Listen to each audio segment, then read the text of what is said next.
Today we're looking at some of the best ways to use Alaska miles in 2025. Even if you don't want to fly Alaska Airlines, there's a ton of opportunities to use them for international first and business class. Big favorite before we dive in is to give us a thumbs up to help with the algorithm. If you know someone that might benefit, then share this with them. As a background, business owners are in an interesting position. A lot of founders I know and people that do dropshipping end up flying to Asia. That might be due to international expansion, to meet vendors to help with manufacturing, or strategic fundraising. So there might be a business reason why you're flying over, but you still want to stay within budget. It depends on if you have stakeholders or whether you run it outright, but most people I know are looking at about $2,000 to $3,000 for flights round trip, which would probably be premium economy or last minute economy. Unless business is going very well, it's hard to justify $20,000 tickets for round trip first class, especially with investors. With that said, one of the best tactics is buying miles when there are promotions and then using the miles to book premium flights. In a lot of situations, you're looking at about $1,000 to $1,500 per way for business and first, which is pretty reasonable. Promotions do change, but when you are buying Alaska miles directly, you're generally looking for a 60% bonus. So with that 60%, you're effectively buying miles at 1.85 cents per mile. In fact, that's what we've done a lot in the past. For example, here's us buying 100 miles with a 60% bonus for $160K total. So normally that's fine and pretty standard, but right now there is a pretty golden opportunity. Hawaiian has a promotion where you can get 100% bonus miles, and this is a bit of a limited time one. So for example, here's us buying 100,000 miles and getting a bonus 100K miles for a total of 200K, and the total out of pocket is $2,540. 2,500 divided by 200K miles is 1.27 cents per mile, which is quite a bit cheaper than 1.85 cents per mile. Okay, but that's Hawaiian. I thought we were talking about Alaska. So with the merger, you can transfer Hawaiian miles to Alaska at a 1-to-1 rate. In effect, you're buying Alaska miles for 1.27 cents per mile, which is amazing. The transfer itself is pretty easy and straightforward. You pretty much want to figure out how many you're transferring, and it's probably all of them. Afterwards, you'll get a confirmation and you're good to go. Also, if you are doing multiple purchases like we did, you can do additional transfers after the fact. So here's a second one. For us, the reason we did multiple purchases is because it makes sense, but it's given our circumstances, and it might still make sense for some business owners. The caveat though is that there is a non-zero risk of a devaluation, so if you are concerned about that, then maybe avoid this entirely, or only buy what you think you'd reasonably use in the next 6 to 12 months. If you don't think you can use the miles before then I probably wouldn't buy as many, or just be careful because you don't want to overdo it. With that said, this promo does end on November 15th at 11:59 Hawaiian Standard Time, so you have about 2 days as of filming.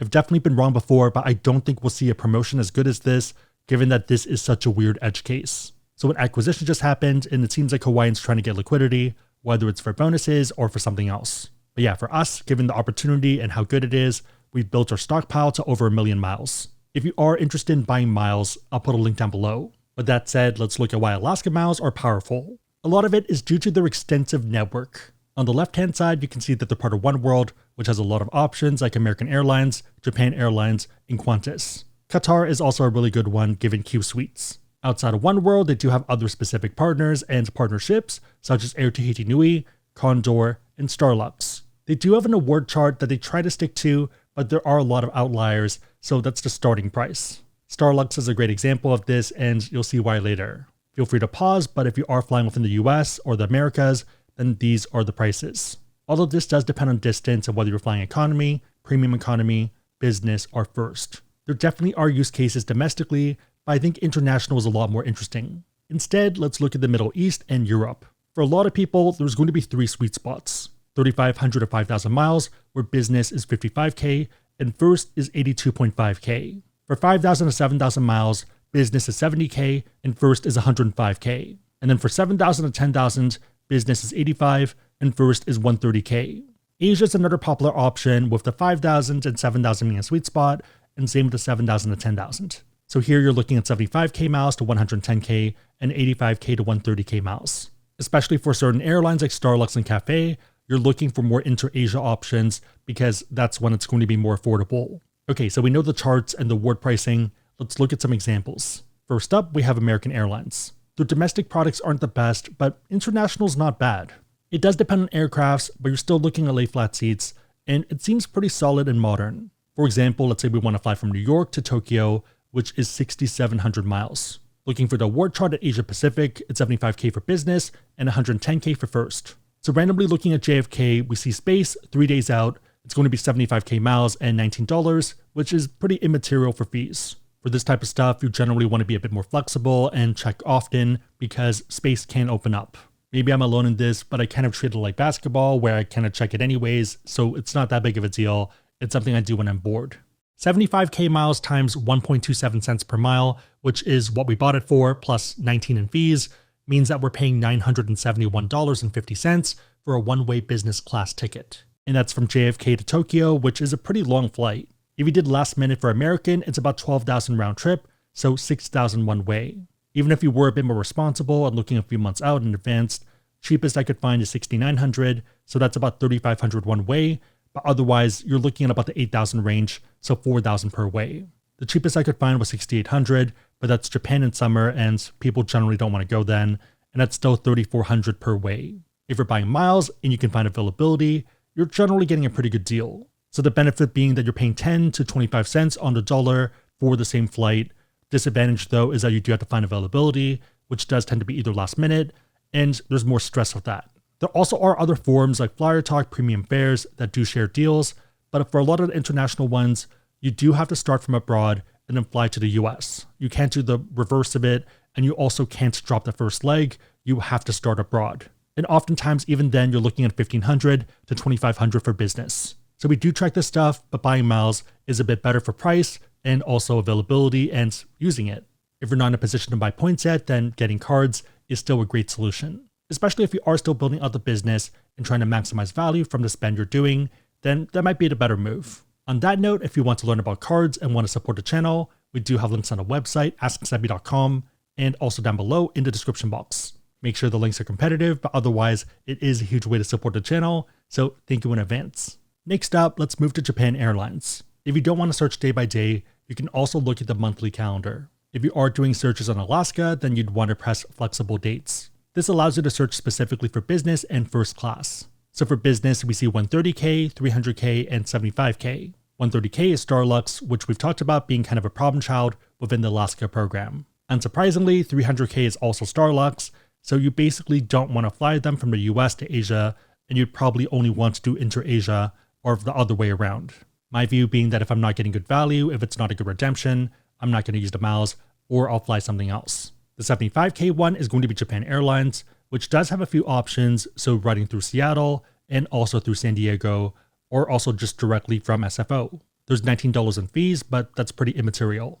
Most airlines do release availability either on a schedule or kind of in batches, so you do want to check pretty often. All you really need is a minute or two a day or every other day. I'm not going to do this for the rest of them because I think it gets a bit too absurd, but if you look for the cheapest round trip for Japan Airlines, it's $7,500. So about $3,700 per way. In comparison, less than $1,000 per way is a bargain, and most premium travelers would happily pay for this. If you're on a budget, then it might not make as much sense, but that's also why this is on the Ask Sebby business channel.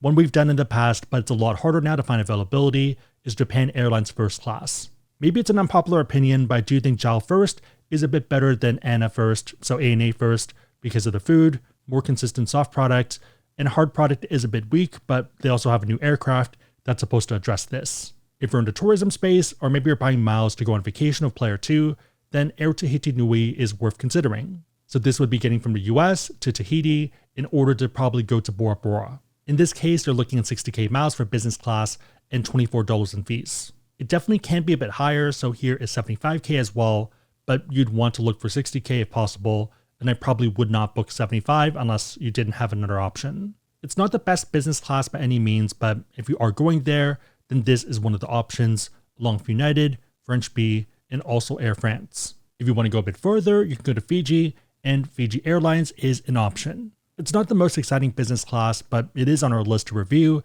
and a pretty good vacation if you are looking for that. From San Francisco or the Bay Area, we would need to reposition to LAX, but that would be included here, and at 75k miles per way. Doesn't seem too bad at all. Okay, let's move back to business travel. If you're going to Europe, then one you might want to consider is Condor. I've heard pretty good things and that it's better than American and BA. It does depend on the product, but it doesn't seem too shabby.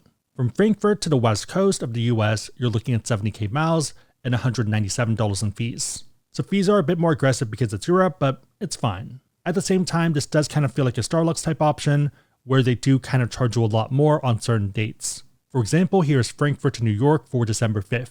The funny thing though is that if you move forward a day to December 6th, it's only going to be 55k miles and still the 191 fees. So 55k versus 185k, which is almost 4 times the difference. And yeah, pretty big difference for just one day. If you're going to the Middle East, Qatar is one of the best options. A lot of people would argue that Q Suites is the best business class product out there. If you are looking for Q Suites, I'd recommend using Seats Aero, which does have a Q Suites finder, which makes it super easy. I'll link it down below, or go to asksebby.com/seatsaero if you are interested in the premium plan. That way you can see the full calendar and all the availability. If you are flying from North America to Doha, pricing with Alaska is a bit aggressive, so be careful of this. So here we see availability, but it's going to be 150k miles per way.